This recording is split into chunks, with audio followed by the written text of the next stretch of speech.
आज आपण महाराष्ट्रातील अमरावती जिल्ह्यातील मेळघाट व्याघ्र प्रकल्पातून विस्थापित झालेल्या आदिवासींच्या संघर्षाबद्दल बोलत आहोत। राष्ट्रीय आदिवासी एकता परिषद आणि राष्ट्रीय आदिवासी छात्र संघ आदिवासींवर होत असलेल्या अन्याय आणि अत्याचाराविरोधात न्याय मिळवून देण्यासाठी चरणबद्ध आंदोलन करीत आहेत। सध्या संपूर्ण देशभरात आदिवासींवर मोठ्या प्रमाणावर अन्याय आणि अत्याचार वाढत आहे। त्यांना त्यांच्या जल, जंगल, जमीन यापासून बेदखल केले जात आहे आणि त्यांची कला, सभ्यता, संस्कृती, रीतिरिवाज आणि बोलीभाषा ह्या सुद्धा नष्ट केल्या जात आहे। यांचे एक जिवंत उदाहरण म्हणजे 2011-12 पासून महाराष्ट्रातील अमरावती जिल्ह्यात मेळघाट व्याघ्र प्रकल्प क्षेत्र आणि पुनर्वसनाच्या नावाखाली झालेलं विस्थापन। या षडयंत्रांमुळे आदिवासींच्या मूलभूत हक्काचं हनन झालं आहे। गेल्या अनेक वर्षांपासून हे विस्थापित आदिवासी लोक आपल्या हक्क अधिकारांसाठी आणि न्यायासाठी शासन प्रशासनाकडे विनंती करीत आहेत, परंतु त्यांना अजूनपर्यंत कोणत्याही प्रकारचा न्याय मिळालेला नाही।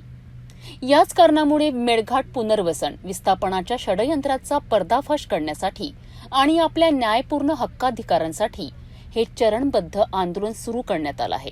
5वी अनुसूचित 6वी अनुसूचित संविधानामध्ये लागू केली आणि लागू केल्यानंतर 5वी अनुसूचित 6वी अनुसूचित का म्हणते का बाबा मेळघाटमध्ये 5वी 6वी अनुसूचितमध्ये पुनर्वसन आणि विस्थापित करता येत नाही, परंतु काही काळामध्ये त्या शासकीय प्रशासकीय यंत्रणेने किंवा राजकीय दबावामुळे आमदार खासदार यांच्या दबावामुळे आदिवासींचं पुनर्वसन केलं।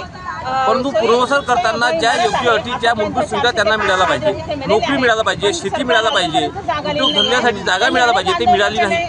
परंतु आता आणि अमरावती जिल्ह्यातून पुनर्वसन त्यांचं अकोला जिल्ह्यामध्ये झालं, म्हणजे हे तर लाजिरवाणी बाब आहे। या देशामध्ये पहिली घटना अशी आहे का या अमरावती जिल्ह्यातला एखादा व्यक्ती हा बाकीच्या अकोला जिल्ह्यामध्ये जातो आणि अकोला जिल्ह्यामध्ये त्याला शेती नाही, तिथं रोजगार उपलब्ध नाही, तिकडे कोणी त्याला विचारत नाही, कोणी ओळखत नाही, समाज बांधव नाही, अशा लोकांचं तिथं पुनर्वसन करण्यात आलं आदिवासी समाजाच्या लोकांचं। त्यामुळे आमची एक मागणी आहे का 5वी 6वी अनुसूचितेनुसार तिथे पुनर्वसन करता येत नाही, तिथल्या गावांना विस्थापित करता येत नाही, अशा कित्येक गावांना त्यांनी विस्थापित केलं। त्यामुळे आज मोर्चा काढलेला आदिवासी एकता परिषदेच्या माध्यमातून। त्यामुळे आम्ही सरकारला आणि इथल्या प्रशासनाला आणि इथल्या आदिवासी मंत्र्याला त्याच्यानंतर मुख्यमंत्र्याला सांगू इच्छितो का जे आदिवासींचं पुनर्वसन तुम्ही एखाद्या 5वी 6वी अनुसूचित म्हणून करता, फक्त तुम्ही खनिज काढण्यासाठी करता, तिथल्या धनसंपदा जमा करण्यासाठी करता, त्यामुळे हे थांबलं पाहिजे। अन्यथा पुऱ्या महाराष्ट्रामध्ये, महाराष्ट्राच्या भारतामध्ये मोठा मोर्चा केल्याशिवाय आम्ही राहणार नाही। राष्ट्रीय संरक्षक वामन मेश्राम सहाय्य आणि राज्य नेतृत्व रामकृष्ण विगर यांच्या मार्गदर्शनाखाली आंदोलनाचे 3 मुख्य टप्पे निश्चित करण्यात आले आहेत। या 3 टप्प्यांमध्ये आंदोलन सुरू असून अंतिम टप्प्यात बुधवार 18 जून रोजी विभागीय आयुक्त कार्यालय अमरावती येथे एक विशाल रॅली आणि धरणे प्रदर्शन संपन्न झाले।